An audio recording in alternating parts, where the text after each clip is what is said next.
when you're looking at a stock price of a particular company, you would assume, and reasonably so, that the stock price is a metric of how valuable that corporation is.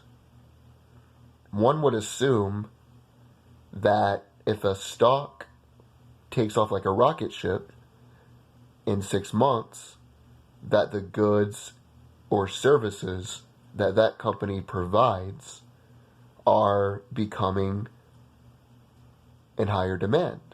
In a capitalistic society, if you have a good or service that is in demand, and people want that good or service, then you can be compensated for that good or service monetarily.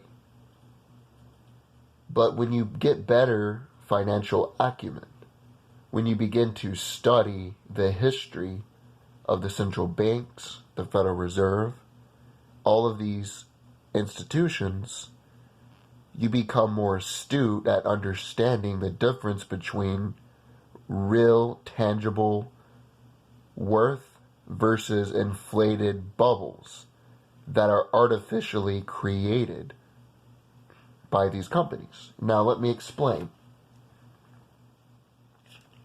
Since 2009, companies have purchased $5.7 trillion in stock buybacks. For those of you that don't know, a stock buyback is pretty simple. Say Walmart gets a tax cut. In the 2016 Tax Cuts and Jobs Act, with a portion of that money, they buy back some of the stock in their own company.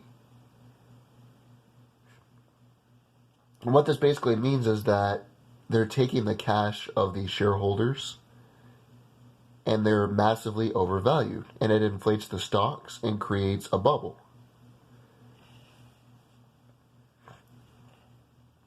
So instead of real growth through producing tangible goods and services for the consumer, they are instead overvaluing their stocks artificially.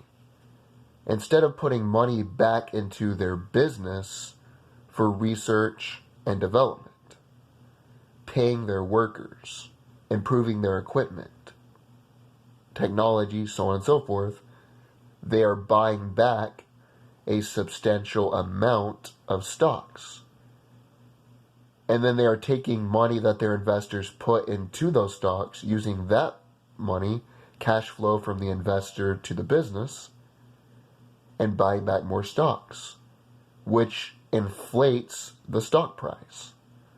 So the stock of Walmart is not really worth as much as it says. The real price, the real demand for their goods and services. That's because they are buying back their own stocks and creating artificial demand for those stocks. Not just Walmart, but Apple, JP Morgan, all of the large multinational corporations are doing the same. Another question I've always had is, how valuable is Amazon and Walmart? Think about it. Amazon and Walmart are essentially the middleman. When you want a cheap item from China, a cheap piece of crap, you do not directly deal with the producer in China. You have to go through a middleman. So say you go to Walmart and you purchase a toothbrush that is made in China. Well, it's not like Walmart is like General Motors and produced the automobile. They are not producing any real tangible goods.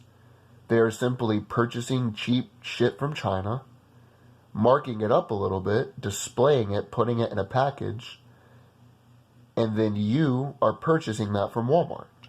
So the question I've always wondered is, how valuable is Walmart when it's not like they're producing a cure for cancer, a new vaccination? They're not producing the recipe for Coca-Cola or Kentucky Fried Chicken. Just how valuable, tangibly, is that company?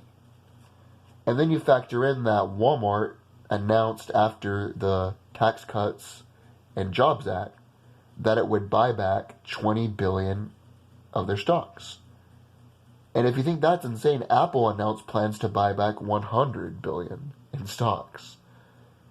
Now, for those of you that are not familiar, $1 billion is 1,000 million.